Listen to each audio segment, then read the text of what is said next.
Welcome to the deep dive. So you're trying to make a big change in your life, right? A new job, fixing relationships, maybe just kicking a bad habit. You've probably tried all the usual stuff, new routines, diets, maybe even moved.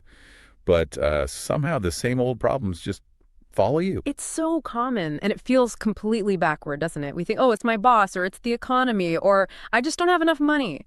But when you dig into the source material, especially groundbreaking stuff like psycho cybernetics, it points somewhere else entirely. You're not really trapped by your situation, you're trapped by your identity. Exactly.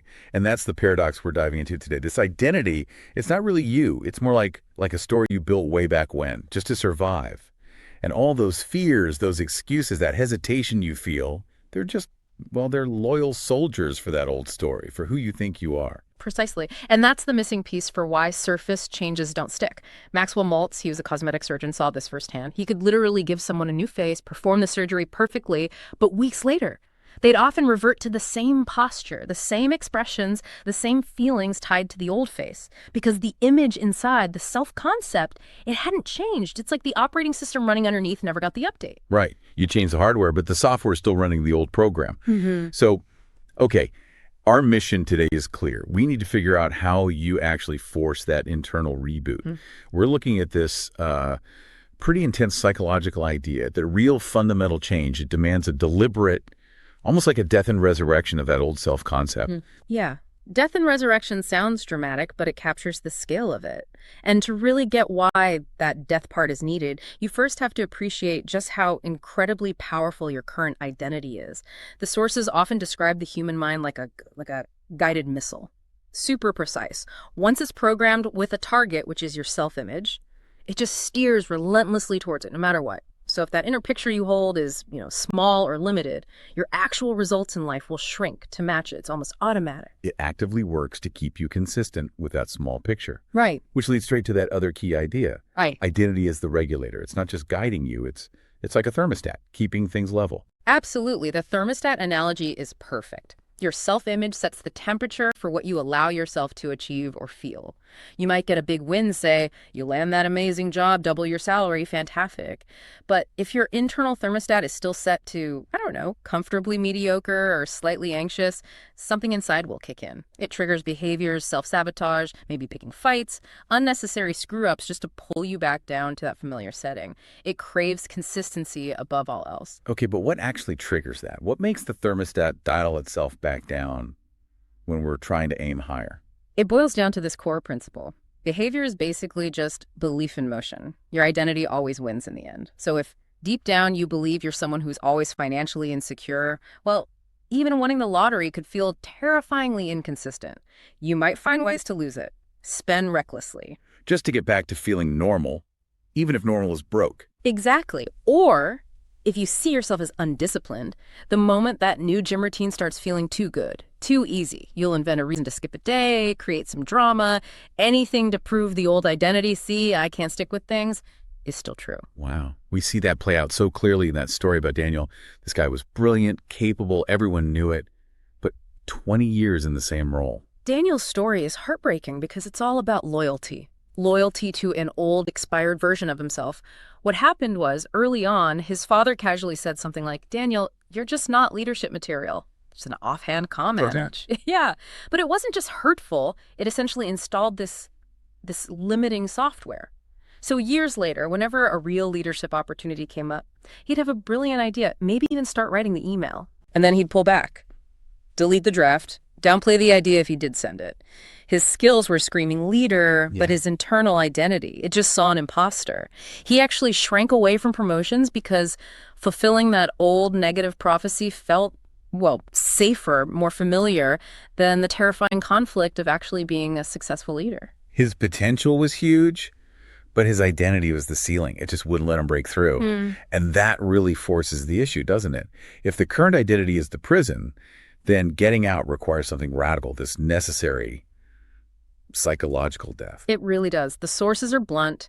Every significant transformation needs a funeral. You just cannot drag the baggage of the past, the old stories, the defenses, the limiting scripts into a brand new life and somehow expect a different outcome. There's a powerful metaphor used, the snake. The snake that refused to shed its skin. I remember that one. Exactly. If a snake tries to hold on to its old skin because it feels safe or familiar, well, that very skin that protected it in the past starts to strangle its future growth. Every movement becomes restricted. What we often call comfort or stability is sometimes just confinement.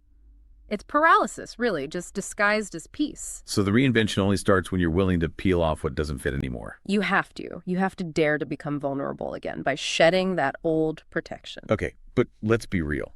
Shedding an identity, even a limiting one, it doesn't feel like instant freedom, does it? It often feels awful, like grief. Because it is grief. You're literally mourning the version of you that, got you through tough times. You're saying goodbye to familiar limits, familiar ways of coping, even the familiar excuses that felt comfortable.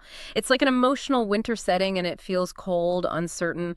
But the sources say that winter is necessary. The ground has to freeze over before the new self, the spring, can actually emerge. You have to let yourself feel that loss. And while you're wrestling with that internal winter, that grief, the outside world often doesn't help, does it? People tend to push back when you start changing. Oh, absolutely. Your growth.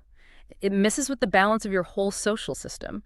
Friends, colleagues, sometimes even family, they might subtly or not so subtly remind you who you used to be. Why do they do that? Because the predictable, familiar version of you keeps their world stable and comfortable. They often see your consistency as a form of loyalty to them. So reinvention, when you get down to it, it's actually an act of rebellion against that expected consistency. And that's why it takes enormous internal strength. Okay, so the world's pushing back, your old self is grieving and fighting to stay alive. Yeah.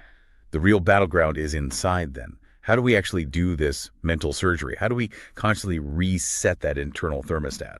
Right. This is where we have to completely flip the usual script. Most people think, okay, first I need to get the skills, build the confidence, then I can step into being this new person. But the source material is really insistent on this point. Identity comes first.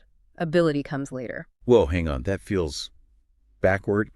If you just jump into a new identity before you have the skills or the confidence, aren't you just kind of setting yourself up to fail, to feel like even more of a fraud and prove the old identity right? See, that's the old identity talking. That's the fear of inconsistency kicking in. But no, the insight here is that confidence, skills, validation, those aren't the entry requirements. They're the rewards. They're the result of stepping into and acting from the new identity, however imperfectly at first.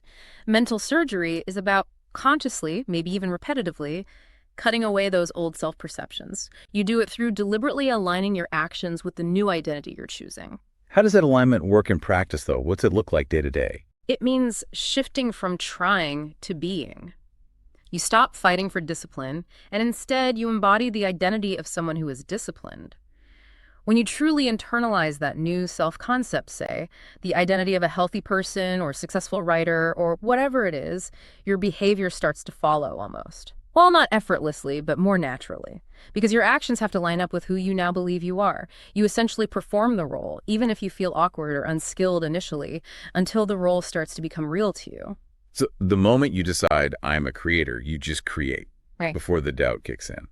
That really brings Maya's story to mind. Yeah. Her transformation shows this identity-first idea perfectly. Oh, Maya's a great example. She spent years basically being invisible at work, terrified of attention, built her whole identity around staying quiet and safe. Then boom, a major promotion comes along, but it requires leading big meetings, being visible, survival mode kicked in. She had a choice: stay small and safe or resurrect. What path did she take? She started the mental surgery. She forced herself to join a public speaking class. Even though apparently her hands shook, she hated every minute initially. She didn't wait until she felt confident. That was key. She just practiced the behaviors of a confident leader, stood at the front, deliberately slowed her speaking pace, dressed the part. She was acting as if. She was adopting the identity first. So she acted the part even when it felt completely fake. Yes. And by doing that, by acting as if, she was feeding her subconscious mind totally new data. The competence didn't come first, leading to confidence. It was the consistent acting in the role of leader that eventually produced the competence, and then finally, the genuine confidence followed. Fast forward 3 years, she's running major corporate workshops, completely unrecognizable from the person hiding in the corner. She effectively buried that old, small identity. But that initial phase, acting as if, when everything inside is screaming fraud, that feeling, imposter syndrome, it's intense. How do we handle that feeling, knowing it's the old self fighting back? You have to reframe it. You see that resistance, that discomfort, not as proof you're failing, but as confirmation that the change is actually working. That feeling isn't a flaw in you, it's just identity conflict. Yeah. Imposter syndrome is basically evidence that you've stepped outside the known territory of your old self. It's a sign your nervous system is recalibrating to a new frequency. So that I don't belong here, they're going to find me out feeling. That's actually a good sign, a sign you're evolving. Precisely.